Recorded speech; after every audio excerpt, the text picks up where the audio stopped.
The way I see life is as it is a white canvas. The way I think about it is as if all of your experiences, successes, but also your failures, they all come together to create your very unique piece of art, which is your life.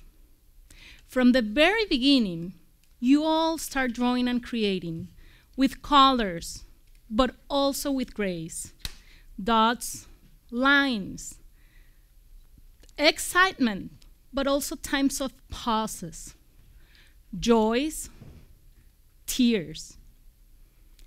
At times, it may become easy for you to wear your colorful lenses, and you may find it easy to draw, create, love, and construct. But certainly, there are moments in which you find yourself wearing darker and blurrier lenses, and you may find yourself lost and uncertain. I have learned that it is precisely what you do in those moments of suffering and uncertainty that truly define who you are and who you become. With love, hope, faith, and courage, and certainly a lot of patience, you decide to grab your tools and resources until you all find a new way of coloring your life.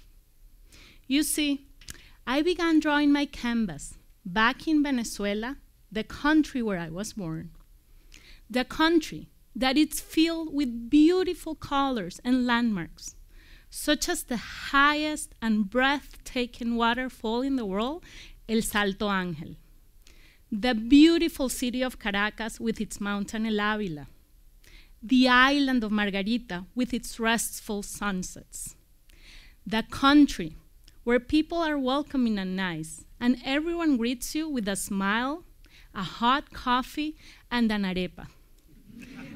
The country that historically had welcomed people from all over the world with open hearts and hands, especially during the World War times. The country where I had planned to live the rest of my life. Nevertheless, for the last 2 decades, my country has been living a nightmare filled with the darkest and bloodiest colors of the palette, with heart-breaking tears and uncertainties that, to be honest, are simply just beyond words. My country has been oppressed and mistreated by a dictator and a group of people who mistakenly believe that they own our country. They have gotten drunk over power and money, forgetting about the people and their needs. Violation of human rights, crimes against humanity, no freedom of speech, insecurity, cruelty, increased poverty and misery are just a few words of what we Venezuelans have had to deal for all these long years. For example, in my country, if you want to buy just basics such as milk, bread, just name it, you have to make a long line. And if lucky, you'll find some, if you happen to have money in your pocket, which can buy that. Also, it's not infrequent nowadays to find people searching for food in the garbage. And just this past week, we had a complete blackout who kept people for more than 100 hours with no power and water. And I think that at this right moment, there's still people with no power and water. In the midst of this exhausting situation, there has been a silent tragedy going on that I think we haven't really realized how big of a tragedy it is. Families are falling apart. What used to be a country filled with warm family reunions and gatherings and weekly, we all used to live like in the same cities, gathering all the time, all together, has ended. It has been reported that this has been the largest migration of people from a Latin American country. Around 4 million Venezuelans have left. On one hand, the younger ones with the most education and preparation. But on the other hand, there's people that simply are just so hungry that they have decided to grab a backpack and just start walking, looking for opportunities elsewhere. As I said before, what used to be a country filled with warm and colorful family reunions has become a country where FaceTime, Skype, WhatsApp, if you're lucky, because at times they don't even have signal, are the means that we all use to communicate with those that are left back at home. My husband and I had never planned to leave our country, but the difficult situation was striking us directly as well. I remember, for example, my 8-year-old daughter back then. One day we told her, you know, it's Friday, let's go out, have some pizza at night. Simple plan, right? And she said, you know, Mom, I'm not going. Let's order it here. And I said, Isa, how come you love going out? It's Friday, let's go. The moment I realized she was so afraid of her context and that she felt so vulnerable of going out at night, that moment was the moment that struck me deeply. I know it may sound simple, just going out and have pizza, but stop for a moment and think, how would you feel as a parent if you knew that your daughter may be right, that it's not safe to go out?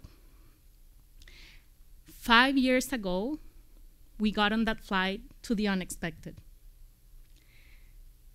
I remember, for example, that morning before we left, my middle child, who used to be asthmatic back then, had a huge breathing crisis. I was there in the bathroom with him, the taxi went waiting downstairs, all the baggage, everything.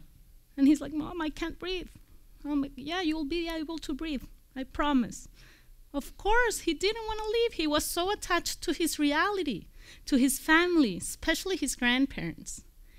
It was a moment of huge mixed feelings, and for sure it was a moment of big, big uncertainties.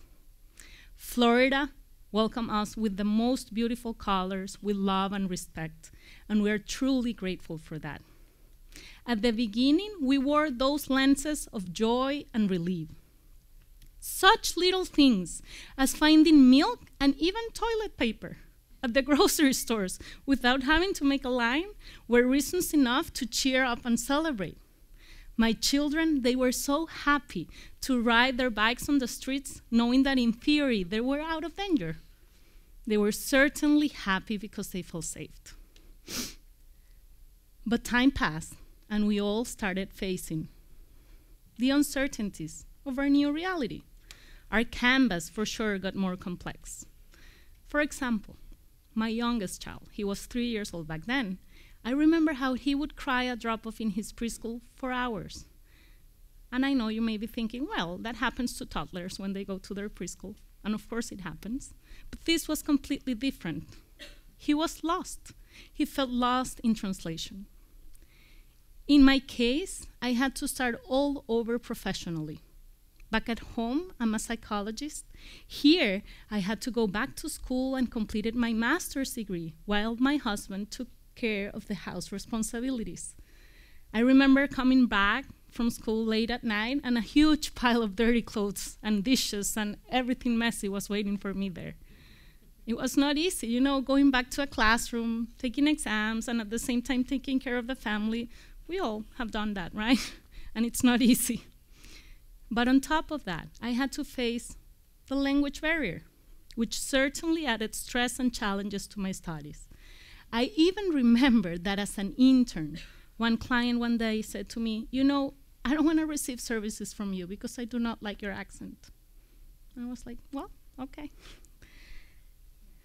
So, how have we cope?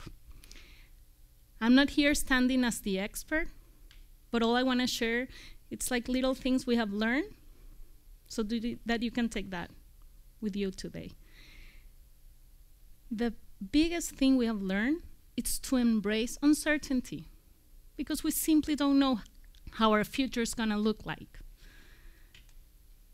Therefore, we have learned to embrace and enjoy the present, the now, the day by day, by looking and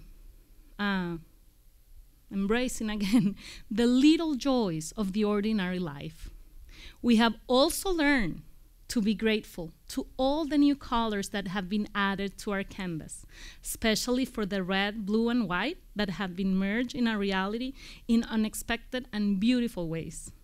We have also learned to be appreciative and content of our life as it is, but we always encourage ourselves to to expand our palette of colors by always looking for the never-ending possibilities.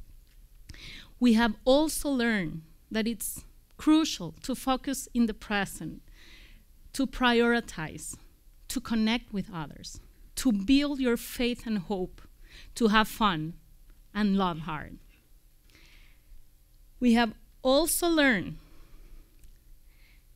that to admire those that are left back at home, because from far away, we can see how they have been able to cope with hope, resilience, joy, even as smiling people, solidarity, all the best part of the human being has come out, even in those awful circumstances.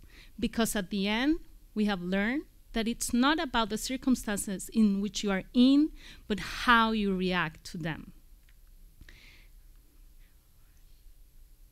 I'm not unique among Venezuelans. In fact, I am not unique among any of us. All I know is that when we as a family were confronted with uncertainty, we had to reinvent ourselves all over by searching for new colors, new techniques, new ways of mixing them. It has taken time, patience, and a lot of persistence. But now I can proudly say that my youngest child can correct my language, and to be honest, he speaks the language much better than I do. My middle child, who didn't want to leave, now has a beautiful network of friends that certainly feel like family to all of us. My daughter, she's not afraid anymore. In my case, now I can proudly also say that I'm a licensed mental health counselor and also a doctoral student as a marriage and family therapist. My husband, he has been the rock and our frame of reference. He has helped us see colors even in our darkest moments. For my family, this is an ongoing process, and we certainly do not know how our last piece of art is going to look like. Our hope, though, is that it will include the colors of our flag, yellow, blue, and red, now merged with the red, blue, and white, because we know that sooner than later, this nightmare must come to an end, and we will be ready to help rebuild from the ashes. I invite you all here today to think about the unique piece of art you have created so far with your life. I also invite you to grab your tools, resources, but also your failures, your successes, your fears, your anxieties, joys, tears, just name it, your uncertainties. Because at the end, you are the artist of your life, and even in those moments that you don't know what to draw, you have to hold tight to the hope that since you're the artist of your life, there's no one better than yourself to add all those colors of love, hope, faith, and courage to your canvas. Enjoy the process. Thank you.